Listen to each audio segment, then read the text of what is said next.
Hello, everyone. I am Liz Stincelli, and I'm here today with Beth Strathman, and she is our leadership and team coach and expert. And it's going to be great to speak with her today because today I want to talk about some of the common questions that we come up with about teamwork and some of the issues that we run into.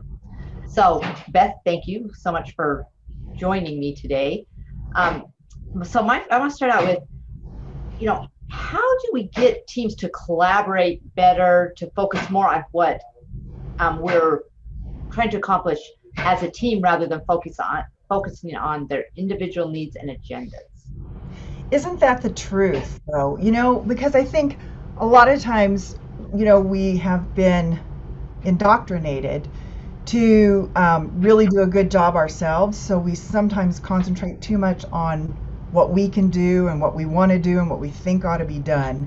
And when you're part of a team, you really need to kind of sacrifice a little bit of that ego or individualism for the betterment of the team.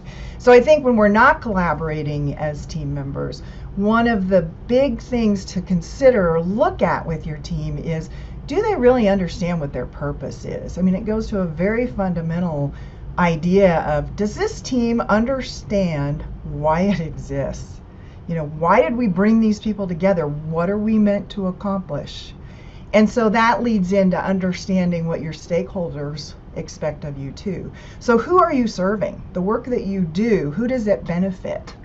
And so what are they expecting of you? What kind of work product or service are they requiring of you as well? So that tends to take the focus off of individuals when they're not collaborating and bring people together so they're all focused on the same team, on the same thing. The why do we exist and how do we serve our stakeholders? What are they needing from us in this moment or at this time or on this project? Other things I might consider, let me think here. Oh, if your goals, I mean, related to that purpose idea and the stakeholders, then that means that you need to have very clear goals for the whole team. And then for the individuals, very clear roles, what each one is meant to do and how they all contribute to the end product. Is there anything you would add to that?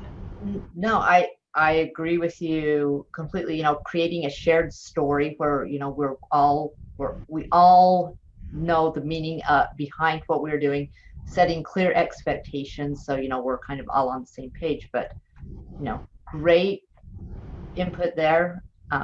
Hopefully, it will help some of our viewers as we struggle And with this. exactly, and you know as well as I do that it is a struggle because when it happens to you, when you are part of a team or leading a team and they're not getting along together, the first place my mind goes to is, oh my gosh, we're adults here. Why can't we all just figure this out? But it takes a little patience and a little hurting to get people to focus on those important things. I agree. Um, so let's kind of leading into our next question. So, how can we help our team members make better and more timely decisions? You talk about, if we're all doing our own thing, how do we kind of get everyone focused to where they can, make those decisions in a timely manner? Well, I think that first of all, let's assume that we understand what we're there to do. Like we were just talking about in the previous question, we understand our purpose. We have a fairly good handle on how we're serving our stakeholders and what they need from us. I think one interesting thing would be to look at the cycle of action and thinking and doing. What is it? Do, um, what is it? Plan, act, do. I mean, there's many different cycles. I guess I'm not sounding very much like I know about teams when I talk about this. But there's the thinking about things, the planning, the doing, reviewing, and then going forward again for your next cycle. And I think sometimes different teams get caught up in different aspects of that cycle. For example, some teams spend a lot of time thinking and planning, They get caught up and they get into that analysis paralysis mode, right?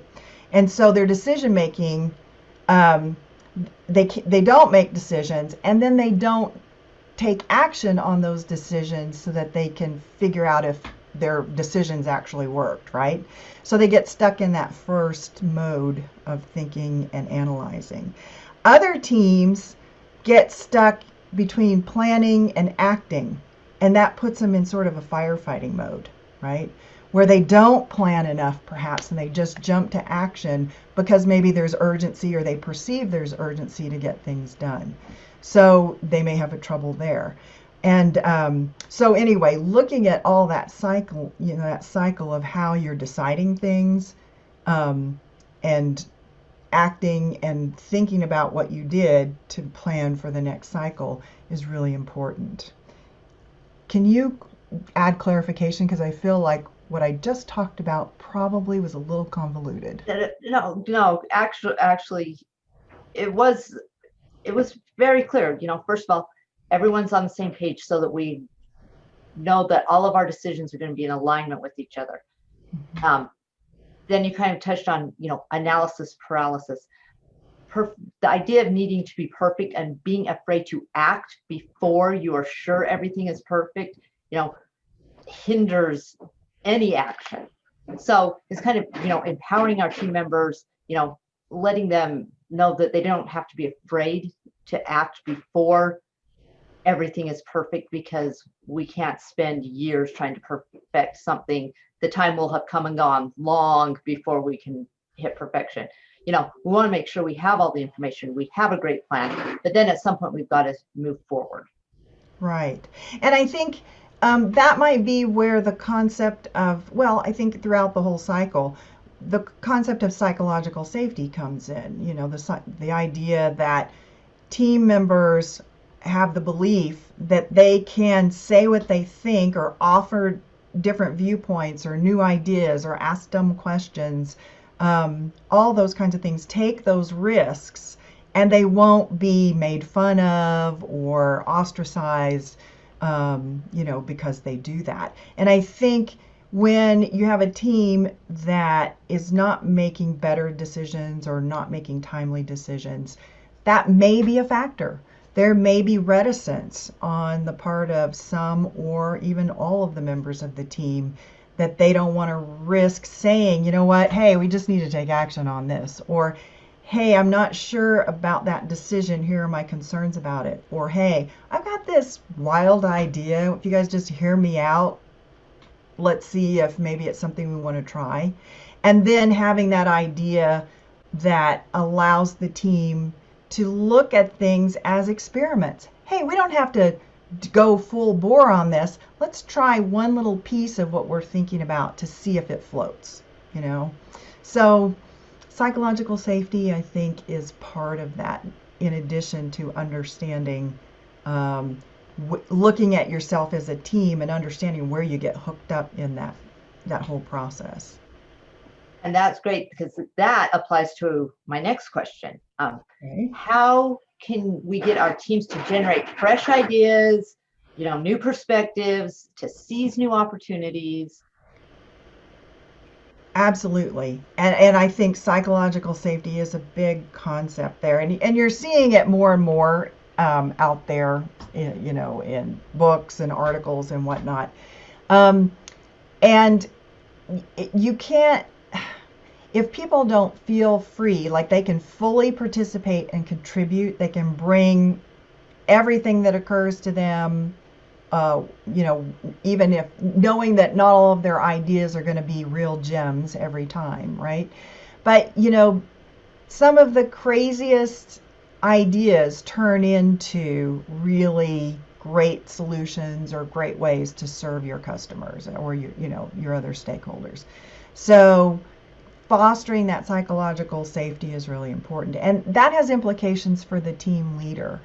The team leader has to be the one who is the role model of creating an environment of psychological safety, meaning they have to admit that they're not perfect, that they're fallible, they don't see all the angles to the issue, maybe have some experience, or they may have some education or training, and sometimes not, but they have to say, hey, I rely on the rest of you to fill in the gaps that I don't have. And also to help the team frame certain aspects of their work as learning opportunities. That we don't have to just necessarily hit this target right on right now. What we need to do is figure out what we're not sure about, what we need to learn about this issue or this thing that we're working on, and do what we were talking about before, act a little bit experimentally with it. Don't go full bore on it, as we were saying before.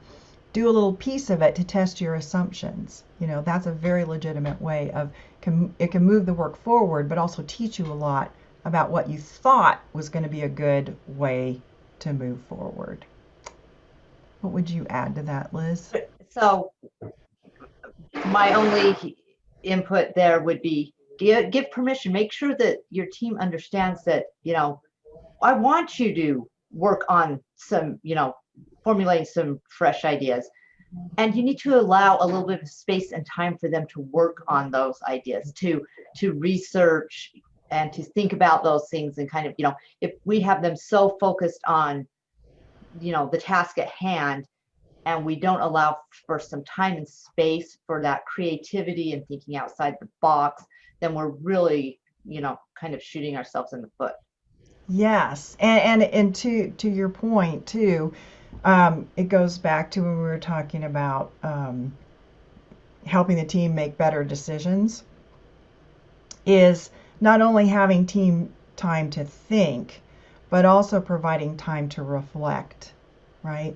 So the thinking is more like reflecting ahead of time, reflecting on your experience and what might work, but also after you go out there and you try something, and if it fails, which it could, and that's fine, you have to accept that things fail, but you were smart about it. It wasn't just like an irresponsible thing you did and it failed. You have to look at failure and reflect on it and say, gee, what did we learn here? And how does that inform our next approach for this project or thing that we're working on? So, yeah, I agree. Well, those are some questions on teams that we have for now. What other questions are you asked, or what other questions do you have about working in teams? Let us know. We'd love to hear from you, and maybe we'll put your questions in another video that we do with an answer from the two of us. Thanks so much for watching.